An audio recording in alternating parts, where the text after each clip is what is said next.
If you're looking to buy a crossover but you want to have an electric one, these days there's quite a lot of choice available, and this Peugeot e-2008 is actually at the sharper end of desirability because, well, this, albeit is the GT line, it's the top spec version, it looks very, very sharp. And even if you look back at our video of the internal combustion engine 2008, you'll see it's a car that still scores very, very well. It's a very good compact crossover, far improved over the previous version, which, well, it always looked a bit lumpy and a bit awkward looking, but this is a very sharp looking car. It looks great. The size is perfect for most urban users. There's a lot of nice design elements to it.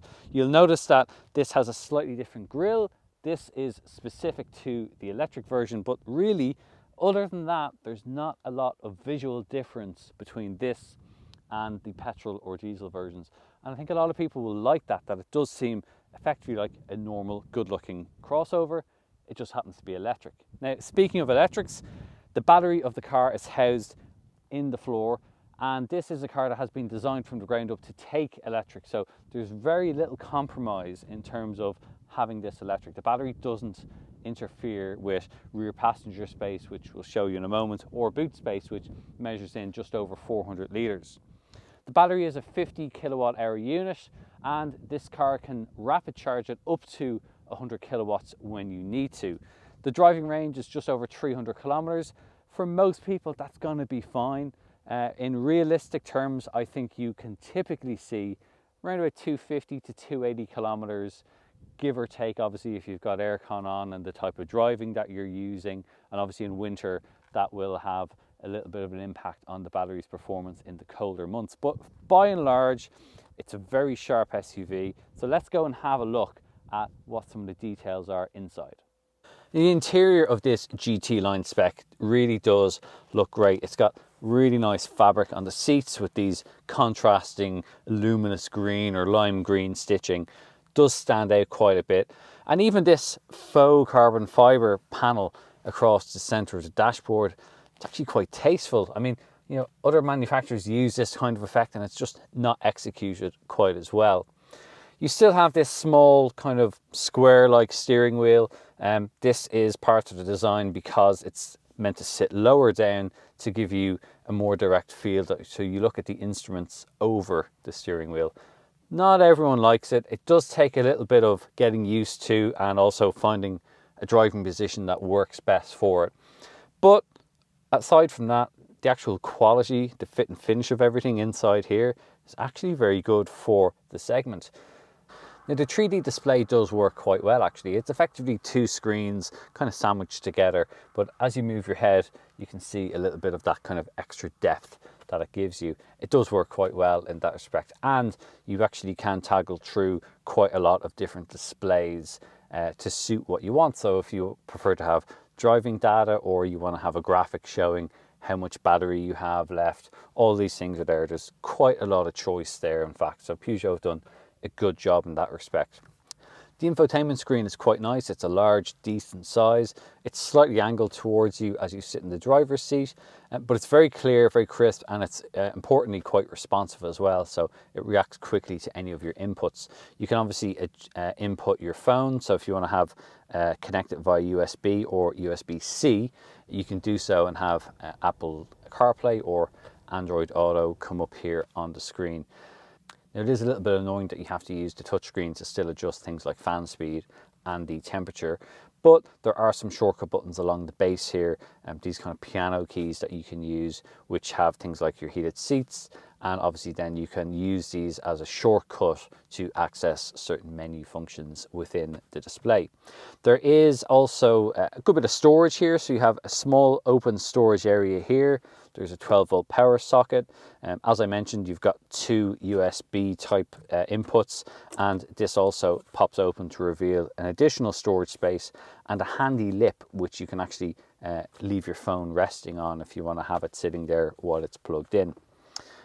This is, being an electric, it has a single speed automatic gearbox. It's the usual automatic shifter that's here. You have an electronic handbrake, and just below this you have drive modes. So you've got three main drive modes of the car. You've got Eco, normal and sport, and they perform expected changes. So eco will dull the throttle response down a little bit more, whereas sport mode will add a little bit of weight to the steering feel and will sharpen up that throttle response. But obviously, as you drive it in a sportier way like that, that will have an impact on the driving range.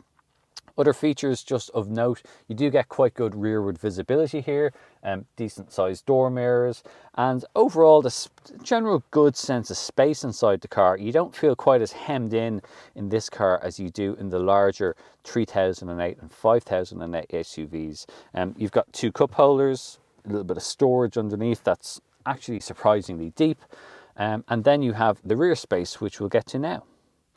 Here in the back, there is actually a surprising amount of space. As I mentioned, even though it has a large battery in the car, the way it's housed in the floor means that it has no discernible impact on internal passenger space here. And I've actually got quite a good amount of legroom here, as you can see. This driving position is set up for how I would drive, sitting in front.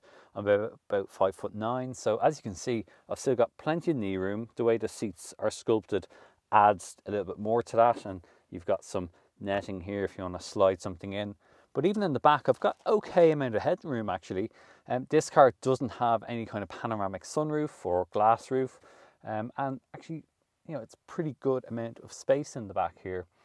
The middle seat obviously does get a little bit smaller, but it is mostly flat, so you don't sit that much taller there, and there is only a small little kind of like a transmission tunnel in the middle, so there's still plenty of space for somebody to have their feet either side of that, and even I can sit my feet a little bit underneath the seat in front, so that's quite good. If you want to keep people entertained in the back as well, there is also two more USB ports in this particular car here, so they can keep their devices charged up while they're in the rear. There are some cool styling features when you do look a little bit closer at the E2008, like the way these panels are kind of scalloped almost, real angular look to it. It's not something we're typically seeing in the segment, and it shows really how much Peugeot has come on from a design perspective. There's also these three claw designs on the rear lights, similar to what you see at the front of the car. They look really nice, especially at night. It's quite a distinctive thing, and you have the Peugeot badge spelled out across the rear of the car. Boot space is pretty good too. You do get a relatively low load lip, so that's quite handy, and you can also have a lower floor, so if you want to put, for example, your charging cables or maybe some valuables you want to keep out of sight, you can put them in there too. And it's quite easy to fold down the split folding rear seats. They have a 60-40 rear split. They don't fold entirely flat, but it is a lot easier to get longer or bulkier items in through the rear that way. We don't always think of these compact crossovers as being all that much fun to drive unless you go and buy a high performance version of one, but you know, being electric, this actually has quite decent performance, even though on paper you might think 136 horsepower isn't a great deal of performance, but you know, you have that instantaneous torque delivery. This gives you 300 newton meters from 0 RPM, and because of the battery being in the floor, the center of gravity is quite low. Actually handles quite well. Even in these bends, it's a little bit more challenging, and actually the Peugeot does very, very well. A little trick of that keen handling is having this smaller steering wheel, because you end up, you know, you put a larger movement into a smaller wheel, and it's kind of like the law of the lever, I guess. It just, you know, has a quicker response to it, and it does handle quite well. I do enjoy having that electric power. It's something that a lot of people maybe haven't yet experienced, but it's actually a lot of fun. It means, you know, electric cars are and can be quite enjoyable things to drive. It does actually round everything off very nicely. It's well damped, it's quite composed.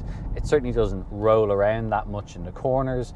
You know, you can have quite a bit of fun down a back road with this car, even though it's only got front wheel drive.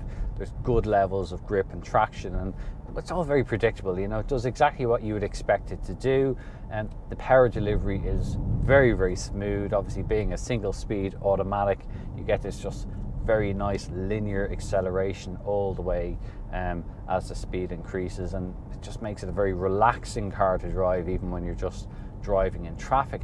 And away from the twisty stuff, the suspension still does quite a good job of smoothing everything out.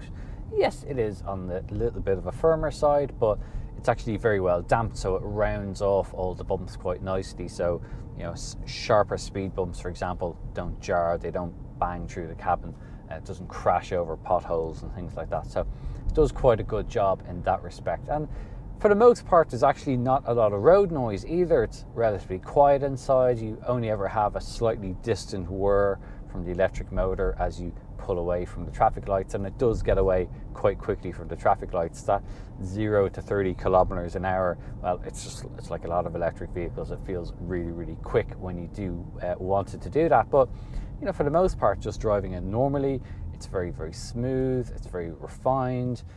It really does just do a very good job of going from A to B, getting you around in a very relaxed, very calm fashion. And that's one of the big pluses really of having an electric vehicle, is just how relaxing they can be to drive. You know, in this particular car, you've got quite a good field of vision too. You've got decent sized door mirrors, and even the rearward visibility is not that bad when people aren't sitting in the back. If you do need to use the reversing cameras, for example, they were very, very good. And even this version that I'm driving even has a particular overhead view. Again, very, very useful. These are all good features that come as part of this GT line specification.